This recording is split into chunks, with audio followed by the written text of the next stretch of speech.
Bertie was known as a simple man, and he was married to Mags, who was also a simple woman. And between them they had the job of carrying St. Brigid's water around the houses every February. Bertie said it was a tradition going back to the early days of the true faith, when Brigid was alive herself and doing miracles at every hand's turn and every twist in the road, whether she was asked or she wasn't asked. He remained silent when disbelievers in jeeps that had moved into Marsh's meadow in recent years said Brigid was a pagan goddess that had been hijacked by the early Christians as a convenient saint for the calendar. Well, if they had known the truth about the miraculous water that Bertie and Mags accepted offerings for at the door every year, there would have been true believers in the miracles, not of St. Brigid or Brigid the pagan, but of St. Bertie and his disciple Mags. For when they delivered the bottles, they gave in instructions, and the instructions were to shake the bottle and to dab the liquid on the afflicted part. Now, if it was an internal problem you had, you were not supposed to drink it. You were supposed to dab it on the nearest part of the body to it, because it was not thought respectful to drink the contents of the water, seeing as how it came from the holy well. And Bertie told people even so that it was very important that they keep the bottles and give them back the bottles each year so they could use the same bottles. He said it was a tradition. And Mags blessed herself when he said that. But sure, it was only a way of keeping costs down. For the original well had been built on years ago, and there was a petrol station there now where there was flooding every time it rained very heavy for some reason. And so Bertie and Mags had an alternative source for the water that they brought around. They had been, in their family, they were known as the keepers of the best curative well in the whole county. And nobody paid too much attention to actually where this well was. There was various sort of ideas that it was up here, it was down there, it was beyond the far field, but neither would ever tell where it was. But you see, simple sometimes catches up on simple. For Bertie and Mags, they'd been buying the water from a grocery wholesaler that operated 3 counties away, and they had an old transit van that they hauled large containers of water back into the old milking parlour they no longer used in the backyard, especially on dark nights. It'd be in February with short out days and that class of thing.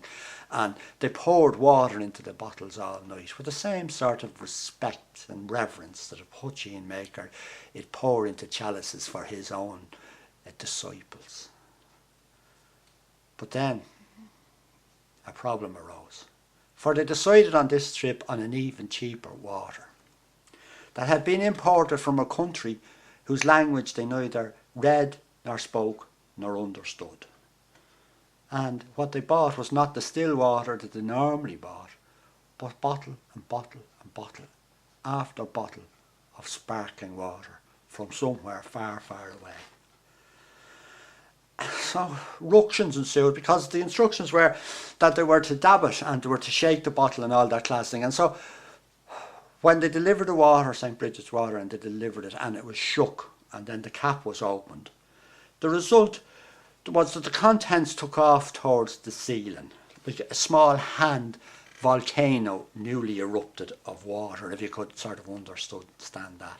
And many an empty bottle was held in disbelief by a former disciple, and they all became doubting Thomases in the excited aftermath. And when Bertie was tracked down to explain these things, he could only wonder himself at the ways of St. Brigid, for she might have been a goddess and she might have been a saint, but she was never ever asked to read the contents of a label in a language that she did not understand. And so he calmed the people and he explained this, that and the other in such a way that it became so convoluted that nobody could understand the blind word that he said. But in the heel of the hunt he came up with a new offering, and that was this: that if you wanted a bottle of St. Brigid's water, you could have still water that was as demure as the saint herself might have been in long, long ago.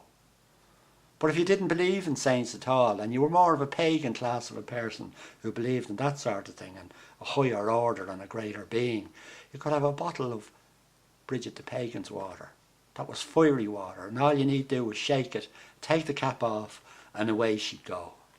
And having thought about that for a little while, he came up with a better idea again. And in the month of May, he came out with smaller bottles. And he went down around all the big houses that was after being built down in Marsh's Meadow. And he told the people privately that he had a private store of dew collected on May Day last year. And if they only opened it up on the 1st of May and dabbed it on their skin, they'd stay young forever. And if not forever, for an awful long time more. For Mags and Bertie, the whole thing was just too simple to worry their heads about.